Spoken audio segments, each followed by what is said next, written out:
চতুর্থ শ্রেণীর প্রিয় শিক্ষার্থীরা, আজকে আমরা শিখব প্রতীক চিহ্ন ব্যবহার করে ছোট বড় নির্ণয় করা। দেখো, এটা হচ্ছে দশমিক ভগ্নাংশের ছোট বড় নির্ণয় করা। 1 নম্বর অঙ্কটা যদি আমরা খেয়াল করি, আজকে আমি তোমাদেরকে বইয়ের নিয়মে অঙ্কটা শেখাতে চাই। দেখো, প্রথম যে অঙ্কটা ছিল 10-এর 8 ভাগ আর 0.7।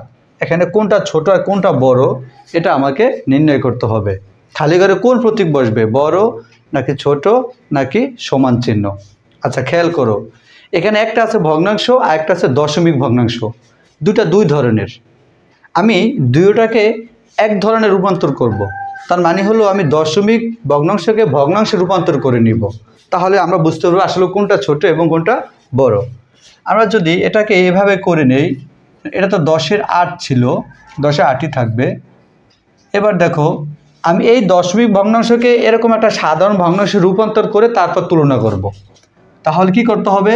দশমিকের পরের অঙ্কটাকে লবের জায়গায় লিখতে হবে। দশমিক ভগ্নাংশকে ভগ্নাংশে রূপান্তর করার নিয়ম এটা।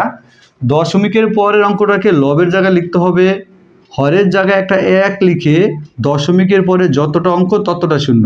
তার দশমিকের পরে একটা অঙ্ক আছে, তার মানে একটা শূন্য হবে। ছিল আমার দশমিক ভগ্নাংশ, সেখান থেকে আমি ভগ্নাংশ করে নিয়েছি।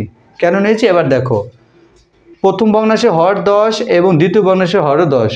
হর একই হলে যে ভগ্নাংশের লব বড় সেটাই বড়। তাহলে এখানে লব একটা 8 একটা 7, তো সাথে সাথে 8 বড়। কারণ আমার এখন তুলনা করতে সহজ হয়েছে, কারণ আমি দুইটা ভগ্নাংশকে দুইটা অঙ্ককে আমি একে রূপান্তর করলাম, ভগ্নাংশে রূপান্তর করলাম।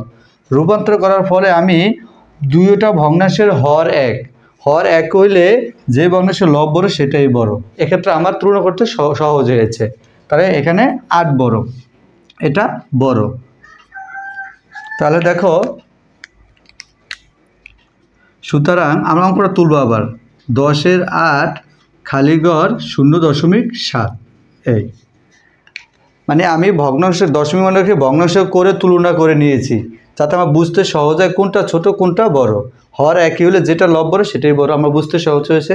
তাহলে আমাদের বলা হলো 10-এর 8 বড়, 0.7-এর সাথে 10-এর 8 বড়।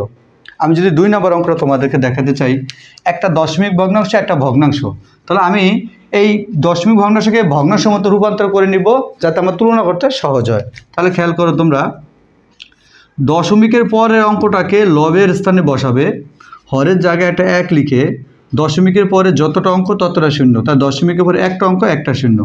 ছিল দশমিক ভগ্নাংশ, হয়ে গেল সাধারণ ভগ্নাংশ। এবার তোমরা দেখো, খেয়াল করো, 10-এর 3। আমার এই ভগ্নাংশ করাতে আমার তুলনা করতে সহজ হলো। প্রথম ভগ্নাংশে হর 10, দ্বিতীয় ভগ্নাংশে হর 10। হর একই হলে যেটা লব বড় সেটাই বড়। তাহলে এখানেও লব 3, এখানেও লব 3। তার মানে 10-এর 3 অংশ আর 10-এর 3 অংশ দুটি পাই সমান। বাম পাশ এবং ডান পাশ দুইটা কি সমান। 10-এর 3 অংশ এবং 10-এর 3 অংশ। তাহলে মাঝখানে কোন চিহ্ন বসবে? বড় চিহ্ন, ছোট চিহ্ন, সমান চিহ্ন? সমান চিহ্ন বসবে। তোমরা আচ্ছা, সুতরাং আমার ফলাফলটা হলো 0.3 খালি ঘর 10-এর 3। তাহলে আমার তুলনা করতে সহজ হয়েছে ভগ্নাংশ করার ফলে। এখন বাম পাশে এবং ডান পাশে উভয়ের মান সমান, তাহলে মাঝখানে সমান চিহ্ন বসবে। আশা করি সবাই বুঝতে পেরেছ। তোমরা এভাবে করলে তোমরা অঙ্কগুলো সহজে করতে পারবে এবং ভুল হওয়ার সম্ভাবনা থাকবে না। আশা করি সবাই বুঝতে পারছো। ধন্যবাদ সবাইকে।